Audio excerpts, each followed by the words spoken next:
कहते 27 तारिख दिन 1:30 मो पु निखोज थिबा खबर पाई मु 5 घंटिया समय संध्यारे मु एफआईआर दर्ज कली तालचेर कॉलेज थाना को मो पु निखोज अछि। पुलिस कौन कहला पुलिस मते कहले तुम पु कुआडे ता मंदिर की कुआडे चली जाइथिबो बोली कहले टिके धैर्य धर बोली मते कहिथिले किंतु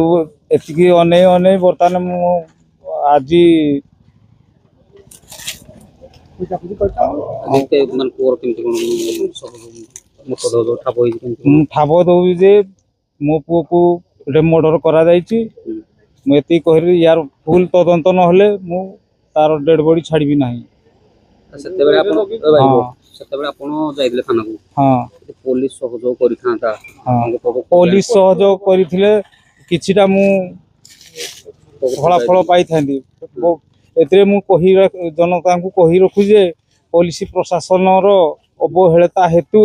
एई भली परिस्थिति मो पुअर हैला मु एथरे दाई दउजी पुलिस कर्मी को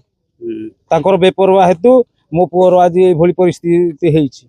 देखो गतकाली गोटे घटना घटिला से गोटे युवतर मृतदेह ठाब होला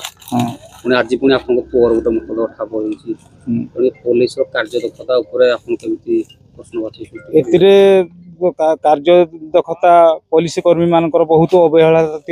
एंदी गुटे परे गुटे तालचरे एई भली मरणात्मक भावे हमर जनता एंदी आतंक हो हां कोन चाहिबे माने मु एतरे जनता को कहि रखुची जे मो पुओर एई भली साधारण भावे डेड बॉडी मु छाड़बी नाही